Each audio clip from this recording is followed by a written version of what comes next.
So I want to give two versions of myself. This is me in the box. And some aspects of being in the box is I need to be justified. I blame others with my thoughts and with my emotions. I feel victimized. I will, Harbinger's word is horrible lies. I'll take a normal person with normal faults, make them out to be worse than what they are. Yeah. Um, You'll minimize their strengths. minimize their strengths, magnify my virtues. Yeah. That's right. I contrast this is what I do. I'll be defensive. I'll edit my memories. One of the things I thought today was I was listening to a guy talk about his workplace is, when I'm here, I always think I can do your job better than you can. Yeah. Things like that. A little signal that you might be in the box. Focus, me. So there's a number of others, but that's what's going on. I label. I'll see the others in objectifying ways, that sort of thing. This is me out of that box, seeing people as people. So now I see people. Now I want to add in perhaps a teenage child. Okay? And that child says, I hate you. You're stupid. You're a hypocrite. I'll never love you. And they say that to me when I'm here in the box. How will I see that? What will I hear when that comes my way if I'm in that space? I mean, it's already kind of intense stuff. Yeah. They're already saying, I hate you. Yes, it's big. And man, amplifying I hate you, man, that kid is a jerk. I see you as a jerk. That kid is disrespectful. They unappreciative. They'd be dead if it wasn't for you. Like you fed them, you raised them, you housed them. Yes. You probably had to work a job that maybe it was fun sometimes, but maybe sometimes it was really hard work. After all, the valley of the shadow of death that I wandered through. Yeah, maybe you really stressed and really worked. Yeah, anyway. So who do I think's the problem here? Well, that neat old kid. So they are a problem. Yes. Okay. Now, same kid says the same thing to me. I hate you. You're stupid. You're a hypocrite. You're a loser as a parent. You're the worst parent in the neighborhood. But I'm here. Yeah. And I see them as a person. Now what do I hear? This kid's struggling. This kid's hurting. Why is he so mad? Why is he so upset? What does he need? That's what they want. Yeah. You see a need instead of a problem. A need. One way to say it, the difference between me, up here I see that they are a problem or they are the problem. Down here I see that they have a problem. So that's kind of my way of walking through what you're talking about. Even when people do have really hard things happen to them. You know from my own life. Yeah. Age 16, my father commits suicide. That's not an easy thing to work through. It gets complicated if you back that story up 2 months.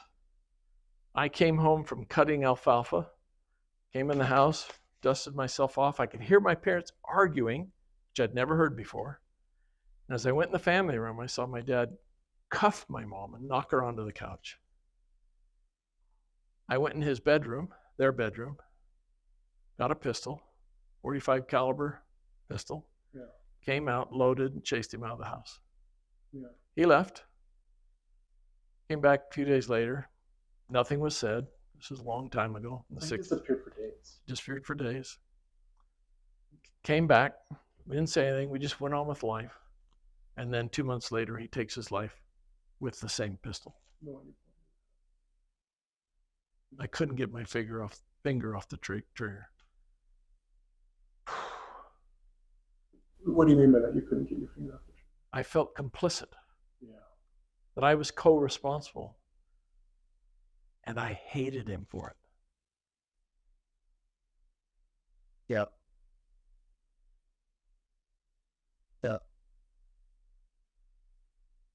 Took me 5 years to get there, To get here, from up there to down there. to see him as a person. And then all of a sudden it all looked different. Before, I had seen him as my burden. He did this to you. Yeah. And one night, after a conversation with a witch with a sharp tongue, I saw that he had a burden. Was it hard to take that in? Was No. it? Okay. No. Oh, now let me just say, I wrestled with that. She asked some interesting questions. I used to have this recurring. This is a friend of yours that helped you I see barely that? met her. I was 21. She was 17. She just got out of high school. Yeah. She didn't know anything about life. She'd grown up in Utah. So she read you like a book. Let's not go there. We're not talking about that. I told her the story about these recurring dreams I had, where I'd see my dad out a window, and I'd run outside to find him, and there'd be a barren desert. There'd be no one there. He'd go into a store, it'd be an empty warehouse. So constant theme of abandonment. Yeah.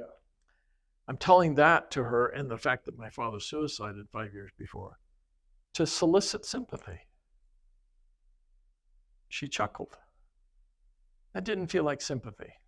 Didn't feel like she understood. I said, how can you laugh? That was traumatic for me. Yeah, it was a really hard thing to do. And she said, well, I get that the suicide is traumatic. I get that. But the dreams, your dad's dead, right? Yes. So he's not coming and doing the dreams. Those are something you're doing. Mm. Now I'm realizing at this moment, I'm trying to catch up. She's ahead of me. Figure something out, but you haven't yet. And she said, by the way, if you could catch up to him, what would you tell him? Well, all that vitriol just came out. All right, he did this, he ruined us, we lost the ranch, blah, blah, he hurt my mother, he hurt all of us. All that came out. And she scratched her little head and said, oh, that's interesting. At some level, Chris, you must get that he was in such pain that he took his life, that you don't allow yourself to add to that pain.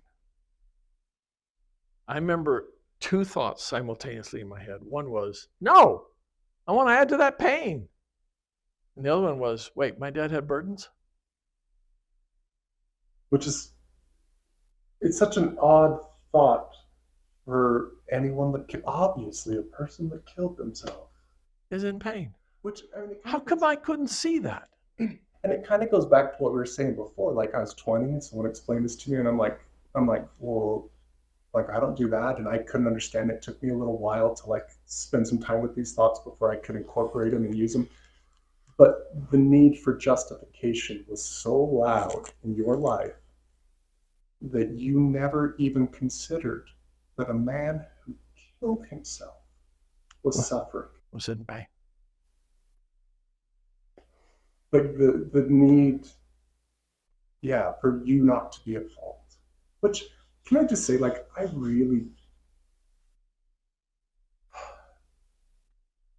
empathize with that, or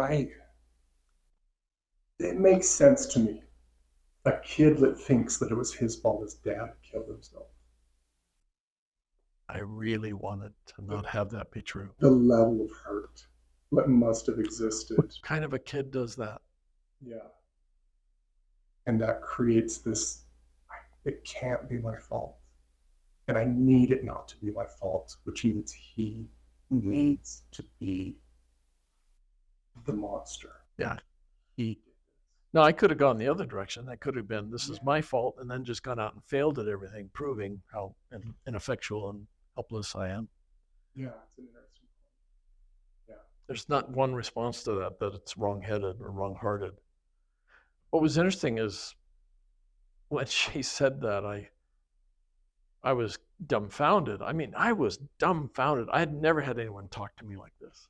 Yeah. And I said, so what should I say to him? I'm asking a 17-year-old. I was a sophisticated kid now going to school just outside New York City. I was hot stuff. And she said, I don't know.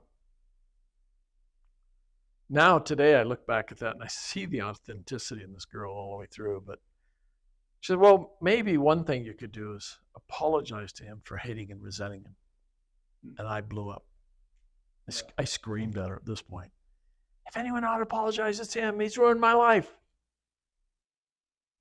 And she said, no, he ruined his life. You're ruining yours. Yeah.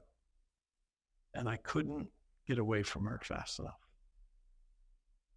But I couldn't get away from her words either. I could not outrun those words. Day after day after day. I mean, it was Crucible City.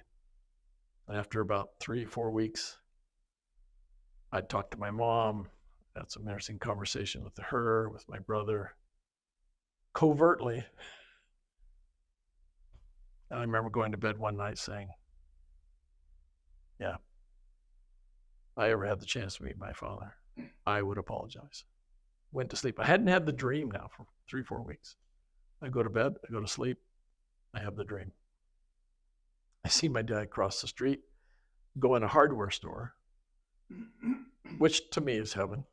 Hardware stores, right? Yeah, it's a nice place for you. Nice place for you. I'm familiar there.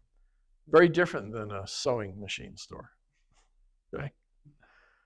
I go in there and I cross, and instead of an empty, barren store, my dad's in there between going down one aisle. Yeah. And I go up to him. Today I don't remember anymore what I said. I know there was an apology. And he turns to me and he comes to me and there's an embrace. And I remember literally in that moment, I don't remember what he said. I can't remember what I said. I just remember feeling my heart literally completely turn around inside my chest. Yeah. And I woke up just like that. And the feeling I had at that moment was, I miss my dad.